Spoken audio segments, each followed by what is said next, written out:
Newcomers are here, I think they probably think to themselves, that music can't be that good every week. And you know what? It is.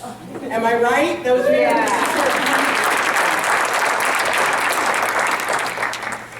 So, it's Super Bowl Sunday. Now, for football fans, this is like Christmas. They wait for it all year. There's special parties and special gatherings and special foods. I found this online.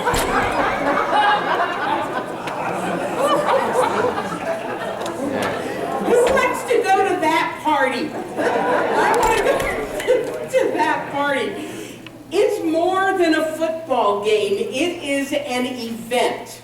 So there's this story about this man who has 50-yard line tickets for the big game. He's a Denver Broncos fan. And as he sat down, the man next to him had also 50-yard seats, and the one next to him was empty. And the man says, "Don't you have somebody coming with you?" And the man says, "No, it's empty." And he says, the first man said, "Who in their right mind would not come for the Super Bowl? I mean, you know, the tickets are expensive. It's the biggest game of the year. Who wouldn't come?" And the man said, "Well, in actuality, the seat belongs to my wife. And I was supposed to come with her, but she passed away. And this is the first football game that we haven't gone together." And the man says, "Oh, I'm so sorry to hear that. That's just terrible. But couldn't you find somebody else, a neighbor, a family, one of your kids?" And the man shakes his head and he goes, "No, they're all at her funeral."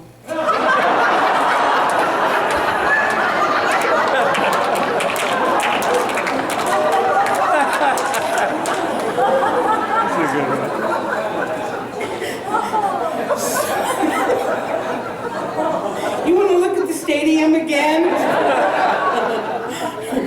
So I know that not everybody here is into football, but I promise you that even though my talk is about football, and it is, it's also a great metaphysical and spiritual lesson. So will you stick with me?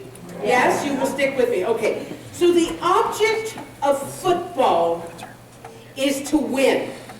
Vince Lombardi said, "Winning isn't everything, it's the only thing." Now, at first blush, this does not sound terribly spiritual, does it? Well, it depends on how you define winning.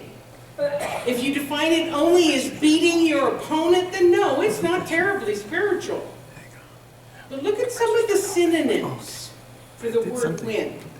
Acquire, gain, succeed, advance, make headway. So if you define winning as achieving the goals that you have set for yourself, or making headway toward your dream, then it is indeed very spiritual. I love this quote by Ronald Reagan. He says, "My philosophy of life is that if we make up our mind that what we are going to make of our lives, then work hard toward that goal, we never lose. Somehow we win out." So I'm going to come back to that in just a moment, but first of all, I want to talk to you about how to win in football. Now, the football I'm talking about here today, please forgive me, is American rules football, because that's what I grew up with.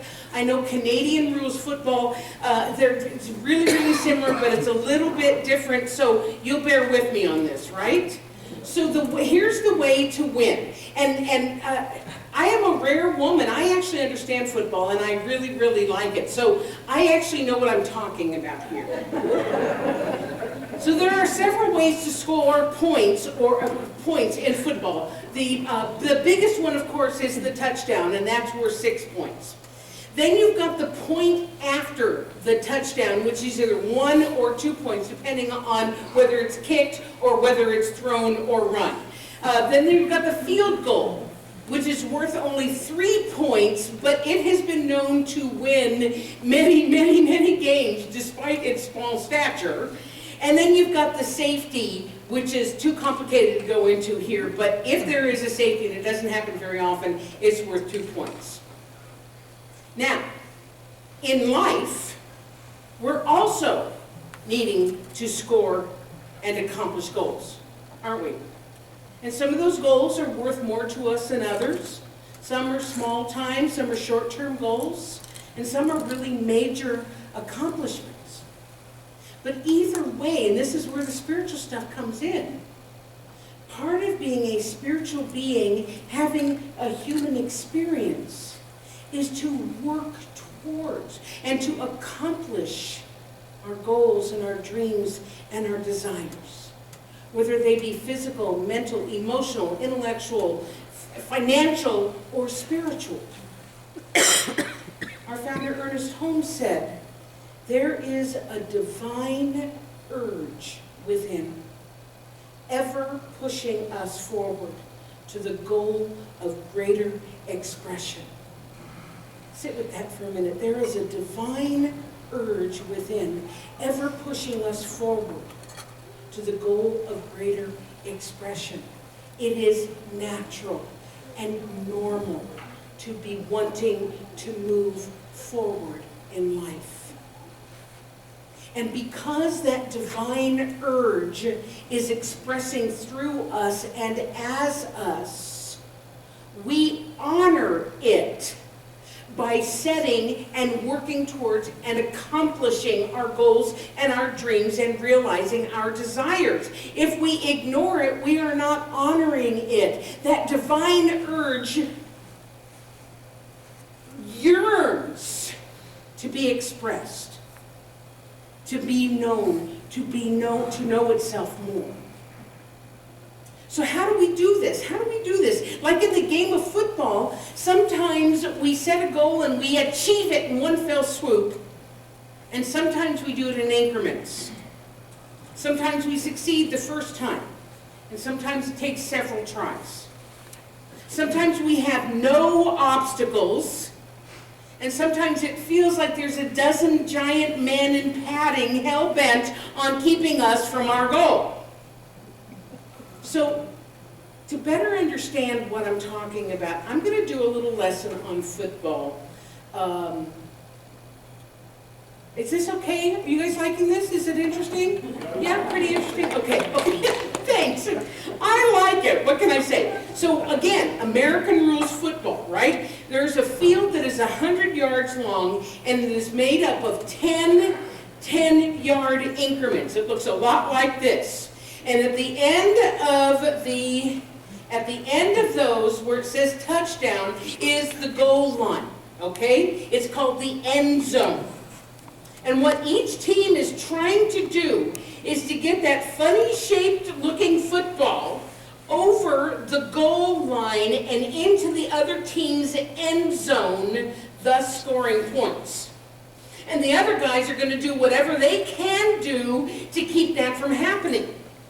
So when the team gets its chance to move the ball, they are given, in American rules football, 4 opportunities called downs. In Canadian, it's 3 downs.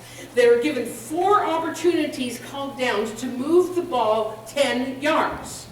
Now the team with the ball is going to try to accomplish this in various methods involving either throwing or running the ball. And generally speaking, if you throw it and it works, then you get more yards. But the problem is, sometimes the guy who is supposed to catch the ball doesn't. And sometimes the guy who's supposed to throw the ball doesn't. Have you ever felt like that when you're trying to achieve a goal?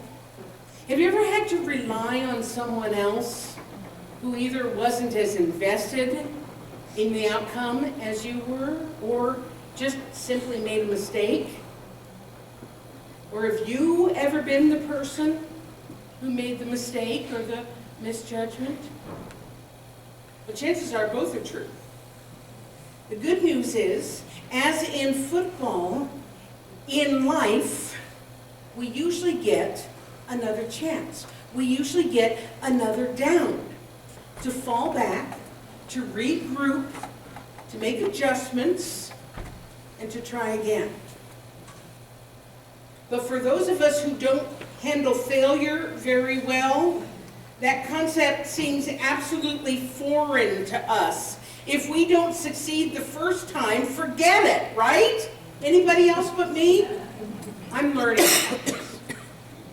And yet, regrouping and trying again is essential to successful living.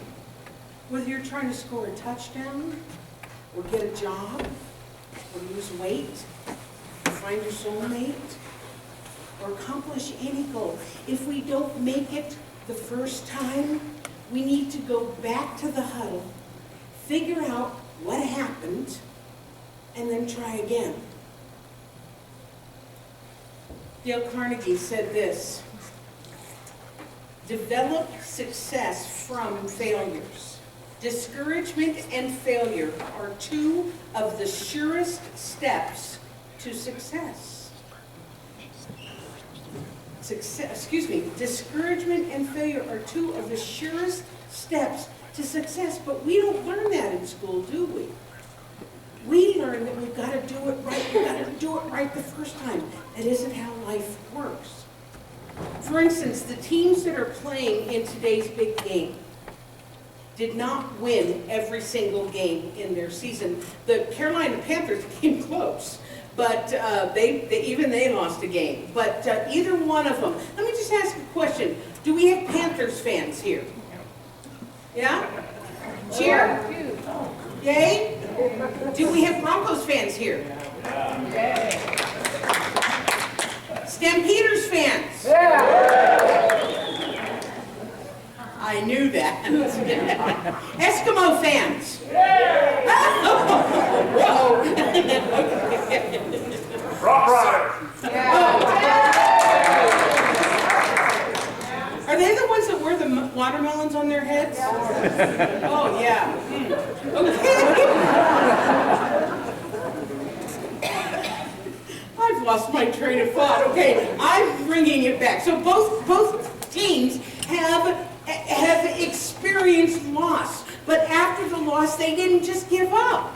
They used the loss and they used the mistakes to learn. And then they suited up for the game again. And then the next game. And then the next game. So let's go back to our football lesson. When the team moves the ball 10 yards, they are given another 4 chances or downs to move the ball again, another 10 yards. And this keeps on going as long as the team keeps moving the football in 10-yard increments. If you really think about that, that's a pretty cool analogy for life as well. Because many of us, the really important things that we want to achieve in life are done in increments. They're not done all at once. Remember the movie What About Bob with Bill Murray and Richard Dreyfuss? Bill Murray's character Bob, super neurotic guy, and he wants to learn how to live a normal life. And his psychiatrist, Richard Dreyfuss, advised him not to try to jump all at once into something he wasn't ready for, but rather to take baby steps towards normalcy. That term, baby steps, is so important because so many of our accomplishments have been done in baby steps, not by throwing Hail Mary passes. A Hail Mary pass, in case you didn't know, is usually done at the very end of the game when the team is out of options. And the quarterback heaves the ball with all of his might into the end zone and prays Hail Mary that someone on his team is going to catch it and make a touchdown. It very seldom works. For most of us, what happens is that we achieve our big goals by setting and accomplishing the smaller, more manageable goals. For instance, when I decided that I wanted to go into ministry, I asked my teacher at the time, why it would take me 7 years to become a minister. I mean, I could do the book learning in no time, right? What she told me has stuck with me all these years. She said that becoming a minister is more than just book learning. It's about embodying and living the teaching. You can't teach it if you don't live it. So first you take the foundations course and you apply what you learn. And then you take the more advanced courses and you let those sink in. And then it's several years of practitioner training, which requires tremendous commitment and personal transformation. And if you survive all that, then it's another several years of ministerial training, which is a whole other animal. So it seems like it's a lot of work, and it seems like it's a really long time, and it was. But if you're going to be successful, it is the small and consistent, persistent steps that get you there. One class, one step, one awareness, one 10-yard increment at a time. So let me take us back once more to our football lesson. When the team with the ball gets to the 20-yard line, which is this one right here or this one right here. So this team is moving this way, they get to the 20-yard line and they want to get here to get a touchdown. Does that make sense? Okay, so when they get to the 20-yard line, that's called being in the red zone. And it is very difficult to score a touchdown in the red zone because the other team is determined to defend their goal line, right? I want you to think about that in terms of life. The closer you get to your goal, doesn't it seem like it gets a little bit harder? That there are more obstacles as you're moving along? It's more obstacles? And the reason for that is when we have worked to something and we've done our spiritual practice and we've done our work and we've trained and we've meditated, we've affirmed, and we've gotten all our ducks in the row, we've prepared, what has happened is we've had a shift in consciousness. We are different than we were. We've stirred stuff up. We're in the caterpillar soup, if you were here last week, and we've developed this new and fresh idea about ourselves. But the problem is the old way of being doesn't want to give up so easily. So they hunker down. That old way of being, those old belief systems, BS, that old BS hunkers down and tries to defend its existence. And so things get a little messy. Obstacles, problems appear that seem insurmountable. And if we didn't know any better, we might go, oh, it's too hard, it's not working, I'm giving up. Anybody? Anybody? Yeah, you bet. And yet most of the time, the opposite is true. When the you-know-what hits the fan, it's time to hunker down and keep working toward the goal. Here's what Ernest Holmes had to say about it. There is no limit outside our own ignorance. Now, he's not saying, oh, you're ignorant, but, if you don't know something, you are ignorant of it, right? There is no limitation outside our own ignorance. Since we can all conceive of a greater good than we have so far experienced, we all have the ability to transcend previous experiences and rise triumphant above them. I'm going to read that again, so good.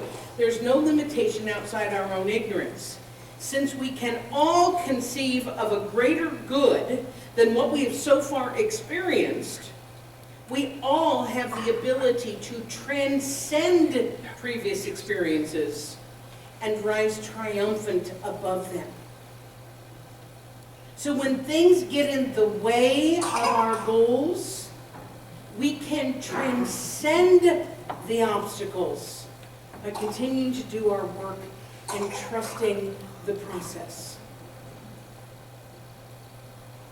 There's a very famous 12-step saying that says, the definition of insanity is doing the same thing over and over again and expecting different results. Yes? Yes. When we find ourselves stuck in what appears to be a no-win situation, sometimes it is necessary to do something different to transcend it and get ourselves unstuck. For instance, in the game of football, you thought I forgot, didn't you? In the game of football, the team with the ball, sometimes they are right at the goal line. They've just got a couple of yards or maybe even just a yard in order to get a touchdown. It is the classic irresistible force meeting the immovable object, right? Because one side is bunched up and they're trying to punch the ball through to the goal line, and the other team is all bunched up trying to keep that from happening, right? So they're just like this. If you ever watch it, they're just like this, right? Well, then the quarterback sometimes does something different. And he either leaps over or pushes through, and they're not expecting the quarterback to do it, right? Pushes through the irresistible force and the immovable object to the goal line. It is called the quarterback sneak, and it often works. So if we're feeling a little bit stuck, it may be time to pull a quarterback sneak and mix things up just a little bit. In other words, don't give up on the goal. Give up on the attachment on how you get there.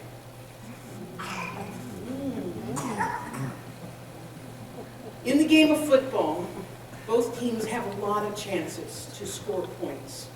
Sometimes it seems like the game goes on forever, doesn't it? Especially if you're not into football. It was supposed to be 60 minutes and we're going on 3.5 hours. Well, here's the reason it is. It keeps changing back and forth. Sometimes the team doesn't advance the way that they want. They have to give the ball to the other team. But the beauty of it is, because of the length of the game, they don't have to give up the ball forever. Because once the other team has tried to advance and either succeeds or fails, then the original team gets the ball back and gets to try again. And that's the way it is in life as well. Because one of the beauties of being a co-creator with the divine is that if we don't succeed the first time, we do get many more chances. So the football players who are in today's game are peak physical specimens.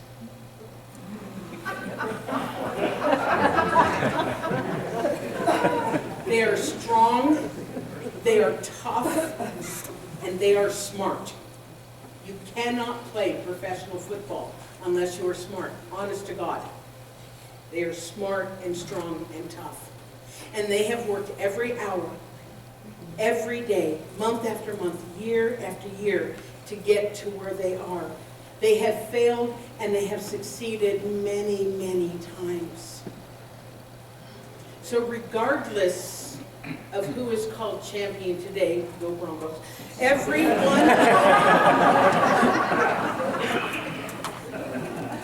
whoever wins, every man on that field, on both teams, is already a winner. And as cliche as it sounds, so are you. Because like the players today, you have accomplished many things. You have succeeded many, many times in many, many ways. You are already in the Super Bowl of life. I love you, and so it is.